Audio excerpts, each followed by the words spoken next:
আমাদের রমাদান শেষ হয়ে গেল। আল্লাহ তাআলা যেন কবুল করেন সমস্ত আমলকে। আর রমাদানের পরের দিন থেকেই পয়লা শাওয়াল থেকে শুরু হয়ে গেছে হজের মাস। এখন এই যে হজের মাস শুরু হয়েছে, এই সময় যারা হজে যাবেন তাদের যেমন কিছু দায়িত্ব রয়েছে, আর যারা আমরা হজে যাব না তাদের জন্যও কিছু দায়িত্ব রয়েছে। সর্বপ্রথম আল্লাহ তাআলা যেন আমাদের রমাদানের আমলকে কবুল করেন, এর জন্য দোয়া এখনও দেওয়া অব্যাহত রাখতে হবে। 2 নম্বর হচ্ছে, আমরা বলেছি ঈদের সময়ে যে আমল কবুল হওয়ার লক্ষণ হচ্ছে রমাদানের পরে আমল জারি থাকবে, হঠাৎ করে থেমে যাবে না। এটা হলো আমল কবুল হওয়ার লক্ষণ, যে কিছু কিছু কাজ তারা অব্যাহত রাখবে, যেগুলো রমাদানে কষ্ট করে করেছে সেগুলো জারি রাখবে। তার মধ্যে আমরা বলেছিলাম যে নামাজগুলো তারাবি তাহাজ্জুদ মসজিদে পড়েছি, এখন ঘরে পড়লে হয়ে গেল, এখনও মসজিদে জামাতে আসতে হবে 5 ওয়াক্তের জন্য, পুরুষদের জন্য অবশ্যম্ভাবী। এরপরে আমরা তাহাজ্জুদ পড়তে মসজিদে এসেছি, তাহাজ্জুদ কি ঘরে পড়া যাবে না? এখন পড়তে হবে। শুধু রমাদানেই তাহাজ্জুদ পড়তে হয়? কিয়ামুল লাইল করতে হয়? রমাদানের পরেও করতে হয়। কোরআন তেলাওয়াত কি রমাদানেই শুধু খতম করতে হবে, সারা বছর দরকার নাই? আর এইটা লক্ষণ যদি এখনও জারি রাখি, খতম হয়তো 1 মাসে হবে না, 2 মাস 3 মাস লাগুক, কিন্তু খতম জারি আছে। আমি প্রতিদিন পড়ি, কিছু না কিছু পড়ি। যে দোয়া ইস্তিগফার তো সারা দিন রাত আমাদের যখন সুযোগ আছে করা দরকার, হাঁটতে হাঁটতে বিনা উযুতে হয়ে যায়, যাওয়ার পথে আসার পথে। হ্যাঁ, এই যে আল্লাহকে স্মরণ করা। আর এই যে রোজার আমল আমরা জারি রেখেছি, অনেকেই 6 রোজার আমল করছি, তারপরে মাসের মাঝখানে 3 দিনের রোজা ইত্যাদি ফজিলতের আমলগুলো জারি রাখা, এটাও আমল জারি রাখার লক্ষণ, আমল কবুল হওয়ার লক্ষণ। আল্লাহ তাআলা আমাদেরকে আসলে প্রত্যেকটি মাসেই আমল দিয়েছেন, প্রত্যেকটি রাতেই আমল আছে, প্রত্যেকটি দিনেই আমল আছে। 24 ঘন্টার মধ্যে যত বেশি সুযোগ কাজে লাগাতে পারি, যখনই সুযোগ পাই। এই জন্য অনেকেই যারা দেখবেন অনেক বেশি অগ্রসর ছিলেন রমাদান মাসে, রমাদানের পরে ধপ করে থেমে যান, তাদের ব্যাপারে হাসান বসরি রহমতুল্লাহ আলাইহি বলেন যে আল্লাহ তাআলা এরা হচ্ছে ভালো মানুষ না, যারা এরকম রমাদানের পরেই একদম টোটালি সব কিছু মনে হয় ক্লোজ করে ফেললো, আর আগের মতো মোটেই নাই। এরা ভালো মানুষ নয়, এরা আল্লাহকে চিনেনি, এরা আল্লাহকে রমাদানেই চিনে শুধুমাত্র, তারপরে আর চিনে টিনে না। তারপরে তিনি বললেন যে আল্লাহ তাআলা মুমিনের আমলের সমাপ্তি টানেন নাই মৃত্যুর আগ পর্যন্ত। আল্লাহ তাআলা বলেছেন তোমার রবের ইবাদত করো মউত আসা পর্যন্ত। এরপরে এই রমাদান শেষ হয়ে গেল, আমরা এটা কিছু আমল এখন জারি রাখবো। অনেকেই এখন হজে যাব, আমরা হজে যারা যাবেন তাদের জন্য অনেক জরুরি কথা রয়েছে। আল্লাহ তাআলা বলেছেন যে হজ নির্দিষ্ট কয়েকটি মাসেই আল্লাহ তাআলা হজের আমল করেন, হজের কাজ হয়। যে ব্যক্তি হজে যাওয়ার জন্য সিদ্ধান্ত নেয়, প্ল্যান করে, তাহলে সেই জন্য গুনাহ, সেই জন্য ইহরামের হালতে নিষেধ কাজগুলো, স্বামী স্ত্রী সহবাস থেকে শুরু করে হজের সময় যেন কোনো গুনাহ খাতা এবং ঝগড়া ফাসাদ এগুলাতে লিপ্ত না হয়। এবং তারপরে আল্লাহ তাআলা বলেন যে হজে যাওয়ার আগে তোমরা হজের সম্বল জোগাড় করো, হজের সম্বল জোগাড় করো। হজের সম্বল কি?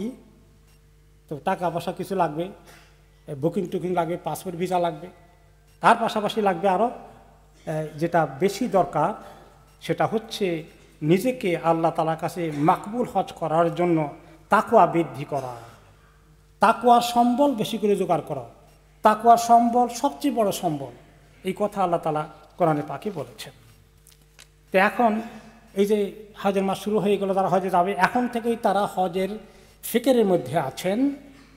তারা কেন আল্লাহ তাআলা বললেন 3 মাস উল্লেখ করলেন যে 3 মাসের মধ্যে হজ হয়, তার মানে হচ্ছে শাওয়াল থেকেই হজে যাওয়ার প্রস্তুতি নিতে হবে। প্রস্তুতিটা 2 রকম, একটা হলো বাহ্যিক, একটা হলো শারীরিক মানে ম্যাটেরিয়াল, আর একটা হচ্ছে যে স্পিরিচুয়াল, যেটা অন্তরের মধ্যে মানুষকে আল্লাহ তাকওয়া নিয়ে আসতে হবে, গুনাহ খাতা থেকে দূরে থাকা, তওবা ইস্তিগফার করে ফেলা, তারপরে মানুষের হক নষ্ট করলে হক আদায় করে দেওয়া। এখন হাদিস তো আছে যে হজে যে ব্যক্তি হজ করবে আল্লাহ তাআলা তার অতীতের গুনাহগুলোকে মাফ করে দিবেন। এখন আমি অনেকের হক নষ্ট করেছি, এখন ওখানে গিয়ে মাফ নিয়ে চলে আসবো? তাহলে এই যে মাসগুলো এখন সামনে সময় আছে হজে যাওয়ার আগে, কাকে কষ্ট দিয়েছি, কার ক্ষতি করেছি, সবগুলো এখন সমাধান করতে হবে। এবং কোন কোন গুনায় লিপ্ত আছি এগুলো এখন ছেড়ে দিতে হবে। আল্লাহ তাআলা বলছেন হজের মধ্যে কোনো গুনাহ করা যাবে না। আমি এখন গুনায় ডুবে থাকবো আর হজে গিয়ে সুফি সাফ হয়ে যাবো আর গুনাহ করবো না, কে গ্যারান্টি দিয়েছে? এখন থেকে গুনাহ ছেড়ে দিলে আল্লাহ তাআলা আমাকে তৌফিক দেবেন। তারপরে হজ কিভাবে করতে হবে, কেমনি করতে হবে, ইখলাসের দরকার আছে, তাকওয়ার মধ্যে ইখলাস চলে আসে। কিভাবে হজ আদায় করব এটা শিখা ফরজ। রাসূলুল্লাহ সাল্লাল্লাহু আলাইহি ওয়াসাল্লাম বলেছেন, আমার থেকে হজের নিয়ম কায়দা ভালো করে শিখে নাও। হজ করতে আসতে হলে এগুলো শিখতে হবে। এই জন্য হজের জন্য লেখাপড়া করা, হজে যে সেমিনারগুলো হয়, যেখানে হজ তালিম অনুষ্ঠানগুলো হবে, সেখানে হাজির হওয়া, এগুলো যদি আমরা না করি তাহলে আল্লাহ তাআলার কাছে আমরা হজ হয়তো উল্টাপাল্টা করে ফেলবো, যা কবুল হবে না। এবং এই জন্যই হাদিসে এসেছে যে মুসলমানের জন্য দ্বীনি জ্ঞান অর্জন করা ফরজ। হজে না গেলে কেউ, হজ তার উপরে ফরজ না হলে, হজ করতে না গেলে হজের জ্ঞান শিক্ষা করা তার উপরে ফরজ নয়। কিন্তু যে ব্যক্তির হজ ফরজ হয়েছে এবং তিনি হজে যাবেন, কেমনে হজ করতে হয় সহি তরিকায়, কোন হজ আল্লাহ কবুল করবেন, এইটা জানা, এটা শিখা তার জন্য ফরজ।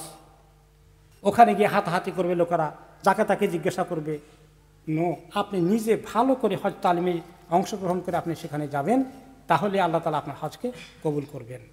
সেখানে গিয়ে আল্লাহ তাআলার এই যে জায়গাতে আমরা যাব, গুনাহ আগে থেকে ছেড়ে দিতে হবে। ওখানে গিয়ে হঠাৎ করে গুনাহ ছেড়ে দেবো, কোনো নিরাপত্তা নাই। আর গুনাহ ছেড়ে দেওয়া কত দরকার।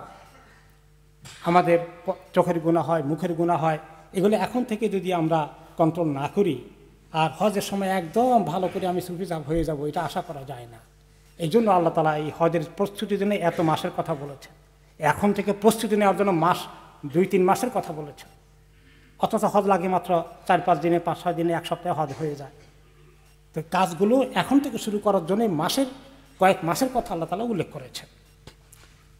কারণ ওখানে গিয়ে গুনাহ করা হজ কবুল না হওয়ার লক্ষণ। আল্লাহ মাফ করুন, মহিলা পুরুষ কি পরিমাণ গাদাগাদি হবে, সেখানে নিজের চোখের হেফাজত করা, তারপর ঝগড়া ফাসাদ হয়ে যাওয়ার মতো জায়গা, অল্প জায়গার মধ্যে বেশি মানুষ, কত বিরক্ত হয়ে যাবেন।